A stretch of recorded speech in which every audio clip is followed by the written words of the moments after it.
Siren বাজিয়ে সচিবালয়ে ঢোকা যে দামি পাজেরো গাড়িগুলো ক্ষমতার দাপট জানান দেয়, সেই গাড়ির চাকার এবার কিছুটা হলেও রাশ টানছে খোদ সরকার। বৈশ্বিক জ্বালানি সংকটের আজ এখন খোদ নীতি নির্ধারকদের অন্তর্মহলে। প্রধানমন্ত্রী থেকে শুরু করে মন্ত্রী প্রতিমন্ত্রী সবার জন্যই এখন থেকে জ্বালানি বরাদ্দ কমছে 30%। শুধু তাই নয়, সরকারি কর্মকর্তাদের বিলাসী গাড়ি কেনার সেই সুদমুক্ত ঋণের সুবিধাও পরবর্তী নির্দেশ না দেওয়া পর্যন্ত এখন অতীত। কিন্তু কেন এই কঠোর পদক্ষেপ? লক্ষ্যটা বড়, প্রতিদিন 3100 মেগাওয়াট বিদ্যুৎ সাশ্রয়।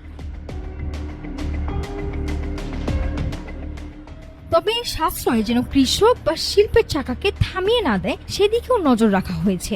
সেচ আর সারের যোগান ঠিক রাখতে কোপ পড়ছে উৎসবের আলোকসজ্জায়। আগামী 3 মাস দেশ জুড়ে থাকবে না কোনো চাকচিক্যময় আলোকসজ্জা, পাল্টে যাচ্ছে জীবনের ছন্দও। সরকারি বেসরকারি অফিস এখন চলবে 9টা থেকে 4টা, এমনকি ব্যাংক লেনদেনও গুটিয়ে আনা হয়েছে বিকেল 3টার মধ্যে। সন্ধ্যা 6টা বাজতেই নিভে যাবে বিপণী বিতান আর বাণিজ্যিক প্রতিষ্ঠানের বাতি। অন্ধকারের মাঝে আলোর ঝলকানি হয়ে আসছে পরিবেশ বান্ধব ইলেকট্রিক বাস।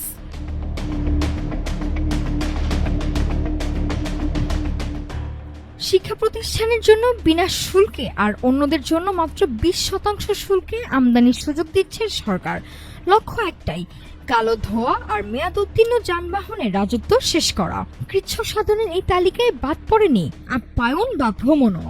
বিদেশ ভ্রমণ এখন পুরোপুরি নিষিদ্ধ, আর অভ্যন্তরীণ সভা সেমিনারের খরচও কমছে অর্ধেকে। এমনকি ভূমি অধিগ্রহণের মতো বড় খাতের খরচও আপাতত শূন্যের কোঠায়। সংকট মোকাবিলায় সরকার যে কঠোর অবস্থানে, এই সিদ্ধান্তগুলো তারই প্রতিফলন। তবে এই নির্দেশনার বাস্তবায়ন মাঠ পর্যায়ে কতটা সফল হয় নাকি শুধু কাগজে কলমেই সীমাবদ্ধ থাকে, তা বলে দেবে সময়।